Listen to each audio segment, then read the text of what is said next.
Tag TV, and Tag Radio, rapidly becoming the leading technology new media in all of Georgia and the Southeast. This edition of Tech Talk is brought to you by Integrated Learning Services, integratedlearningservices.com. Wait, worry, or take control. At integratedlearningservices.com, increase sales, productivity, and client retention. Lower training costs. integratedlearningservices.com. How can Georgia ensure a flow of future talent with the technical and analytical skills to grow our businesses and to expand our state's economy? Global competition in the 21st century all comes down to STEM, science, technology, engineering, and math education. For STEM initiatives to succeed, they need increased credibility with basically making sure that the high-tech business community knows and understands its importance and how to get involved. And that's just what the Tag Education Collaborative is all about. Greetings, everyone. It's Tuesday, April 27th, and this is the final segment of a special four-part Tech Talk special focus on STEM education in Georgia and the rising impact of TAG's newest and critically important effort, the Tag Education Collaborative. And it's all about how to strengthen Georgia's future workforce by uniting TAG's resources with leading education initiatives emphasizing science, technology, engineering, and math, the Tag Education Collaborative.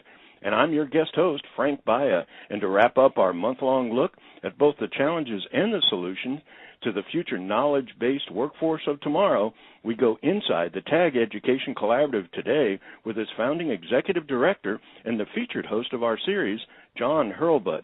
John, welcome to Tech Talk. Thank you very much, Frank. Happy to be here. I actually should start by saying welcome to the other side of the microphone. It's your turn to actually be interviewed today instead of you doing the hosting. That's right. Maybe I should ask the questions. I wouldn't be able to have any answers. Okay. John, you know, one of the great parts about watching the way that I often get an opportunity to do, to see something start from absolutely nothing and to watch it grow. I guess it's been a little over a year or so since we first met and I first heard about the Education Collaborative. And already, in fact, actually, I think 2010 marks the second year for the collaborative. So now let's go into maybe a little bit of a perspective. Where have you been? Where are you now? Where are you going? You know, what are the changes that have been made in 2010 to enhance the whole situation? Well, Frank, there's a lot being done. As you know, we accomplished a great deal last year, and we're building on those accomplishments. But before I get into that, I want to thank you and the people at globalspeak for all that you do for TAG and the TAG Education Collaborative. You know, you've really helped us promote and get on the map with this Tag TV and Tag Radio, and I really enjoy working with you on these things. Well, John, thank you. Thank you very much. And that's all. That covers the $50 I gave you, and we can now get on with the rest of the story. Okay, great. You know, one thing before, and you never really talk about this, is that the personal impact and the ideas that you've come up with, you know, the Vine event and some of the things that have already occurred that were the organizing part about it. I mean, I know you probably want to get into some of the deliverables and talking about the intern program and maybe some of the initiatives, but, you know, don't fail to mention some of the things that have happened that made an idea, really a thought, turn into a reality, because you've got an operating collaborative now, and it came from a lot of your personal involvement, a lot of your networking with individuals, and then those individuals bringing their energy and passion to the table. So cover a little bit about that as well. And again, thank you for the comment. Okay, I'll try to do that. I think that what you're talking about there really starts with the board of directors that we have selected over the past year. We've almost doubled our size of our board in the last year. We currently have 17 board members, and they're mostly C-level executives from the Atlanta technology community. And they're very strong. They like what we do. They want to actively get their companies and their employees engaged in what we do. And one example of that, you were kind enough to mention, is the Vine event, which we ran for the first time last November. And the Vine event 2 will be this upcoming October 14th at a wonderful place called Glenridge Hall in Sandy Springs. And one of the big benefits of that event, aside from raising more money than we expected to, was that it brought out a number of technology executives who have been around and made Atlanta what it is today in the technology industry. And it's great to see them come back out and network and get engaged again and help support STEM education the way that they did. There's so much for everyone to get involved in, as the members to get engaged in some of the things that you're talking about. But surely they need to mark their calendars again for this the Vine number 2 Vine 2 event. There was something magical about the chemistry, the alchemy, and it wasn't just the wine. There's so much buzz after that event, so much excitement that it had to be one of the premier events of the year. And for a startup situation without a lot of explanation and not a whole lot of promotion, as you commented, it was a huge, huge success, both financially and in actual turnout, and for the people who came, enjoyed themselves. But get back on Mark now, and let's talk a little bit again about the changes that have been made over and I can't believe we're going into the second year, but over the last couple of years, what are the changes that have actually happened to enhance the program? Well, one of the other changes with the increased board, we've added 2 board committees, one for fundraising, which I think we all know is obviously important and for all nonprofits. Another is the Education Advisory Council, which provides oversight on our programs and initiatives. We've also agreed on 4 critical STEM education initiatives that we're going to be focusing on. One is to support middle and high school students in generating a high level of enthusiasm for STEM-oriented curriculum. The second is to create opportunities among low-income, underserved youth to unleash their talents and pursue STEM education. 3 is to cultivate interest and or help regain interest among girls who need encouragement to participate in STEM-related programs. And 4th is increase awareness of the importance of the success of STEM education in Georgia in 2010 and beyond.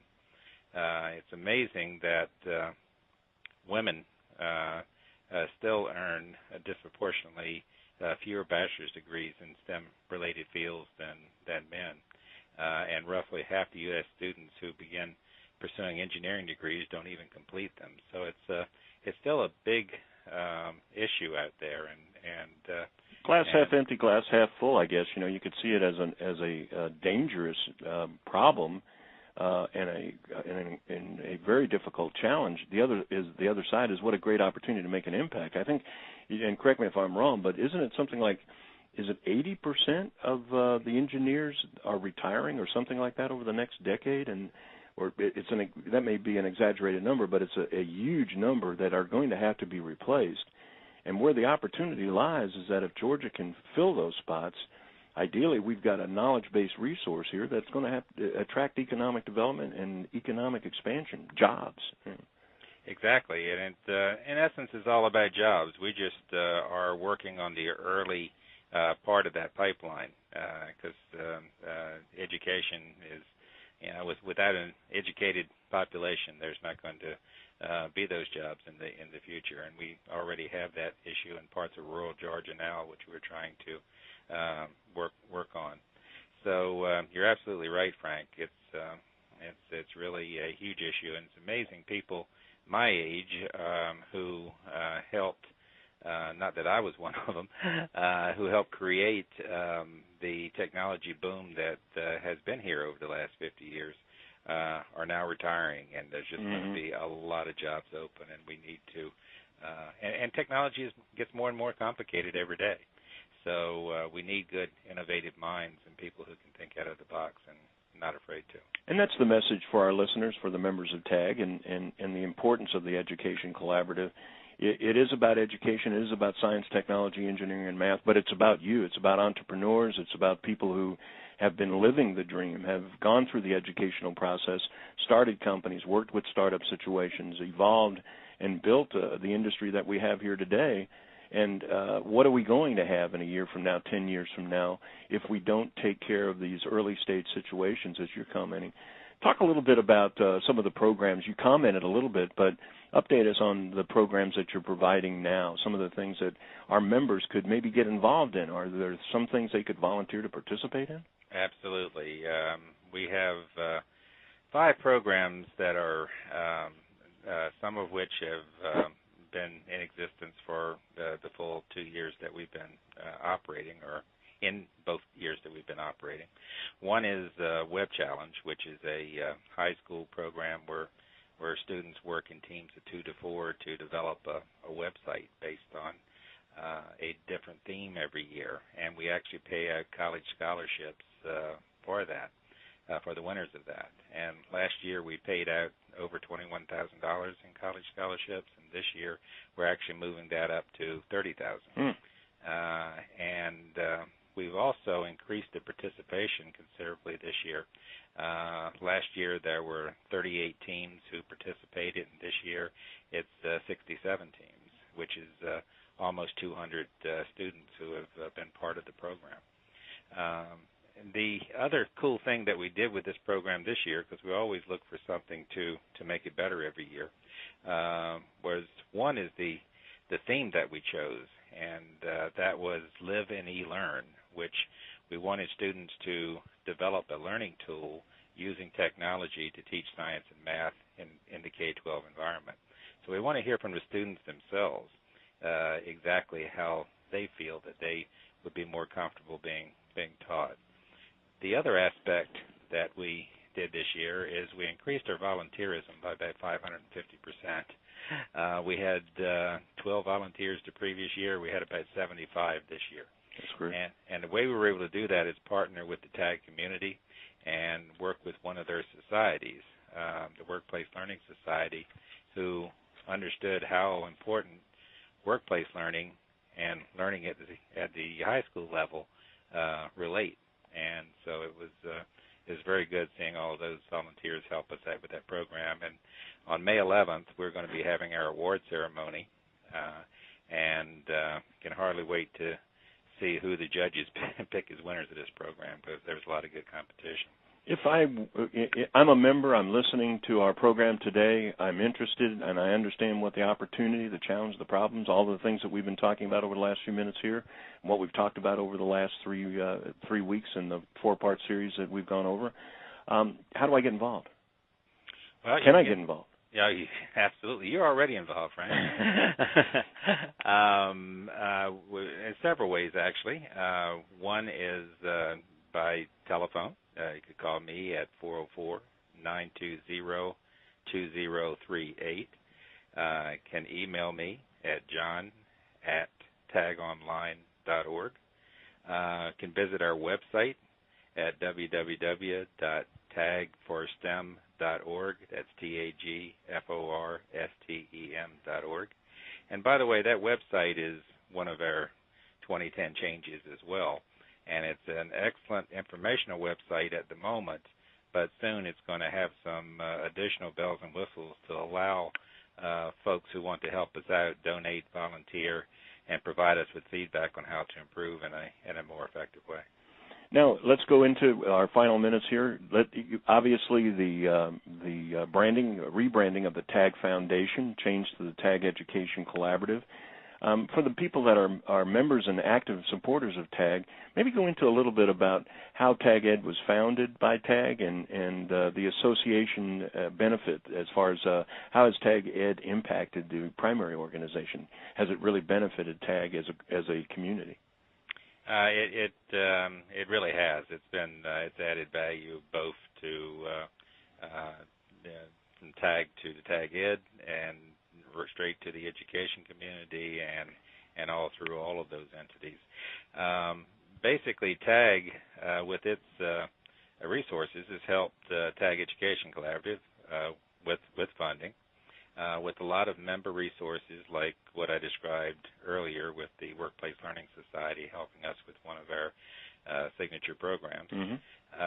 And one of the great things that TAG has is the goodwill with TAG. TAG has done a great job in the last several years in creating tremendous goodwill in the technology community.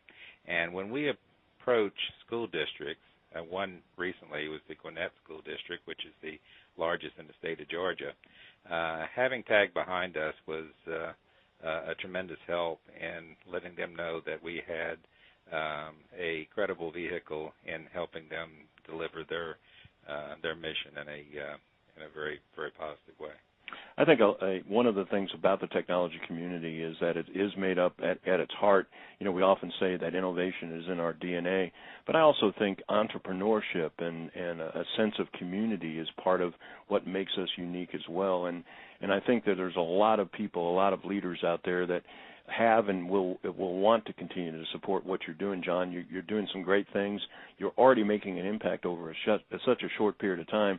So much to do, and yet so much opportunity, and so many people that can bring, I think, both their talent, their experience, and maybe in some cases their funding to help the initiative even be more successful than it already has. We've been visiting with John Hurlbut, Executive Director of the TAG Education Collaborative. And again, I might cite that website is www.tagforstem.org, TAGFORSTEM, tagforstem.org.